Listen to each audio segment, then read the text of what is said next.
অনুপ স্যারের স্পেশাল সাজেশনসে আরো একবার স্বাগত জানাচ্ছি। তো আজকের সাজেশনে আমরা যে বিষয়গুলো নিয়ে আলোচনা করব সেটি হচ্ছে আজকের সাজেশনের বিষয় মার্ক্সীয় দর্শন অনার্স চতুর্থ বর্ষ। পরীক্ষাটি অনুষ্ঠিত হবে জুলাই 13 তারিখ 2025 সালে।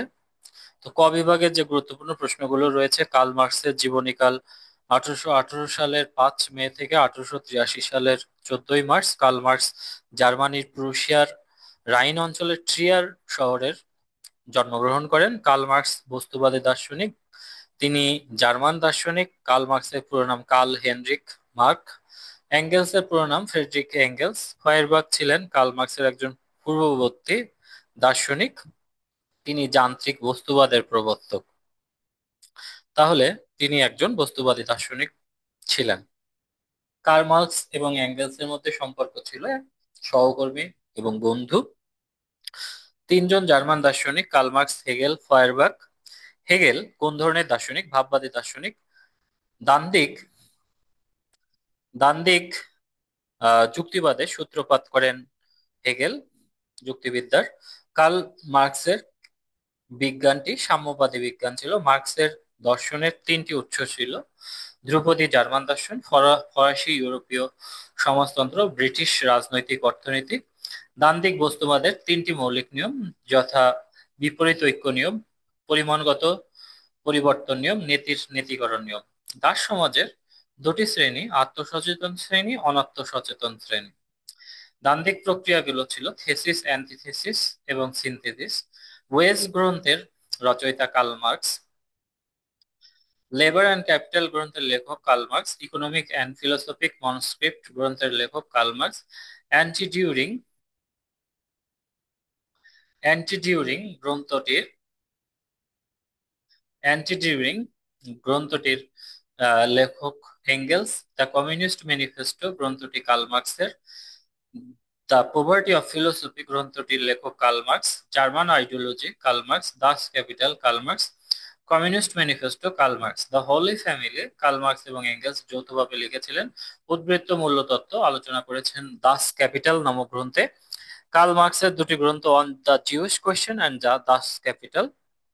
কমিউনিস্ট ম্যানিফেস্টো গ্রন্থে তিনি শ্রেণী সংগ্রামের কথা বলেন। মার্ক্সবাদ কার্ল মার্কসের মতবাদকে মার্ক্সবাদ বলা হয়। দ্বন্দ্বতত্ত্ব হলো বিকাশের পদ্ধতি, জগতের গতি ও পরিবর্তন ব্যাখ্যার পদ্ধতি। দ্বান্দ্বিক ত্রয়ী ছিল তিনটি ধারণার দ্বান্দ্বিক ত্রয়ী সমষ্টিকে বলা হয় প্রলেতারিয়াত। মার্ক্সীয় দর্শনে প্রলেতারিয়াত হলো শ্রমিক শ্রেণী যাদের উৎপাদনের উপকরণের উপর কোনো মালিকানা নেই। বুর্জোয়া হলো আধুনিক পুঁজিপতি শ্রেণী বা মালিক শ্রেণী। ক্লাস ইন ইটসেলফ, মার্ক্সীয় দর্শনে যেসব ব্যক্তি তাদের নিজেদের অধিকার সম্পর্কে সচেতন নয় তাদেরকে ক্লাস ইন ইটসেলফ বলা হয়। পুঁজিবাদ একটি অর্থনৈতিক ব্যবস্থা যেখানে বে- সম্পত্তিতে ব্যক্তিগত মালিকানা বিদ্যমান থাকে।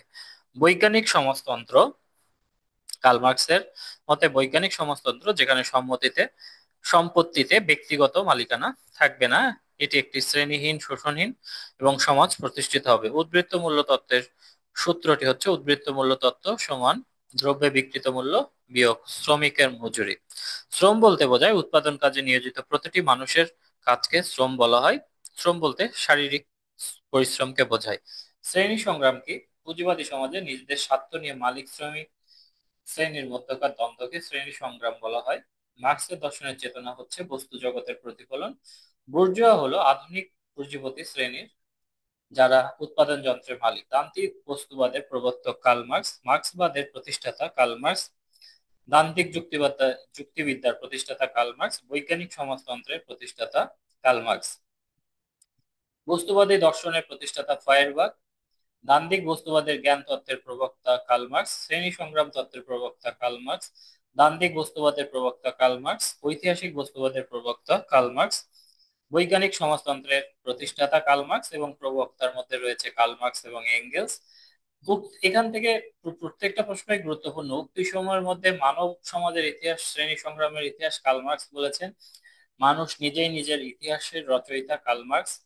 Marxism is the system of the views and teaching of Marx. এটা লেনিনের religion is the of him of the people Karl marks.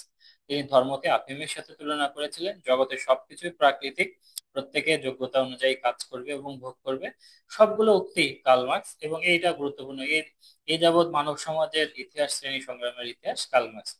বিভেদের মধ্যে রয়েছে দ্বন্দ্ব তত্ত্বের প্রাণ বলা হয় গতি, মার্ক্সের দর্শনের ভিত্তি দান্তিক বস্তুবাদ, মার্ক্সের মতে সত্যের মানদণ্ড প্রয়োগ, মার্ক্সের অর্থনীতি বিষয়ক তত্ত্বের নাম উদ্বৃত্ত মূল্য তত্ত্ব, বিচ্ছিন্নতার কারণ ব্যক্তিগত সম্পত্তির কারণে বিচ্ছিন্নতার সৃষ্টি হয়। মার্ক্সবাদ কি ধরনের বিজ্ঞান? এটি সমাজতান্ত্রিক বিজ্ঞান। খ বিভাগের গুরুত্বপূর্ণ যেসব প্রশ্নগুলো রয়েছে এখান থেকে এই সবগুলোই গুরুত্বপূর্ণ, তবে মার্ক্সবাদ কি, মার্ক্সীয় দর্শন কি, বিজ্ঞানবাদের সাথে মার্ক্সবাদের দ্বান্দ্বিক বস্তুবাদটা গুরুত্বপূর্ণ, বা এই একই প্রশ্নের উত্তর দ্বন্দ্বই বিকাশের প্রধান শক্তি।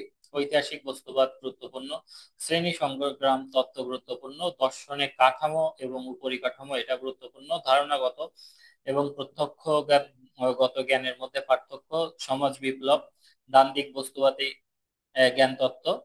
তারপরে রয়েছে মার্কসের class for itself, class in itself, এটা গুরুত্বপূর্ণ। মার্কসের দৃষ্টিতে দর্শনের উৎপত্তি, বিপরীত দ্বন্দ্ব ও ঐক্যের নিয়ম, দ্বান্দ্বিক যুক্তিবাদ, যুক্তিবিদ্যা বলতে কি বুঝো, এগুলো সবগুলোই গুরুত্বপূর্ণ। এখন যদি আমরা গ বিভাগের গুরুত্বপূর্ণ প্রশ্নগুলোর দিকে যাই, তাহলে মার্ক্সবাদের উদ্ভব এবং ক্রমবিকাশ, এখান থেকে যে প্রশ্নগুলো গুরুত্বপূর্ণ আমি এখানে ধারাবাহিকভাবে দিচ্ছি। এখানে এখানে যেগুলো গুরুত্বপূর্ণ: উদ্ভব এবং ক্রমবিকাশ, তান্ত্রিক বস্তুবাদের সমন্বয় করেন, ঐতিহাসিক বস্তুবাদ ব্যাখ্যা ও মূল্যায়ন করো, তান্ত্রিক বস্তুবাদের মূল সূত্রগুলো, মার্ক্সীয় জ্ঞান তত্ত্ব, মানব প্রকৃতির ধারণা, মার্ক্সীয় মানবতাবাদ, শ্রেণী সংগ্রামের মূলনীতি, বা এখান থেকে আসতে পারে এই প্রশ্নটা একটু ঘুরিয়ে আসতে পারে যে মানব সমাজের ইতিহাস, শ্রেণী সংগ্রামের ইতিহাস, দ্বান্দ্বিক পদ্ধতি কি, তারপরে বন্টনের নীতি, মার্ক্সবাদের সাম্প্রতিক ধারাসমূহ ব্যাখ্যা করো, এগুলো গুরুত্বপূর্ণ। কার্ল মার্ক্সের উদ্বৃত্ত মূল্য তত্ত্ব, এটা পরীক্ষায় আসবেই, উদ্বৃত্ত মূল্য তত্ত্ব এটা গুরুত্বপূর্ণ। তারপরে বিচ্ছিন্নতা তত্ত্ব, বন্টনের নীতি, নিয়ন্ত্রণবাদ কি, ঐতিহাসিক বস্তুবাদ কি, অর্থনৈতিক নিয়ন্ত্রণবাদ বলা যায় কিনা। তো এই ছিল আমাদের আজকের কার্ল মার্ক্সীয় দর্শন অনার্স চতুর্থ বর্ষের সাজেশন। তো আশা করছি তোমরা সবাই এই সাজেশন থেকে উপকৃত হবে। তো সবাইকে ধন্যবাদ, তোমরা সবাই ভালো থেকো, সুস্থ থাকো। সবার জন্য অনেক অনেক শুভকামনা জানিয়ে আজকের এই সাজেশন ক্লাসটি শেষ করছি।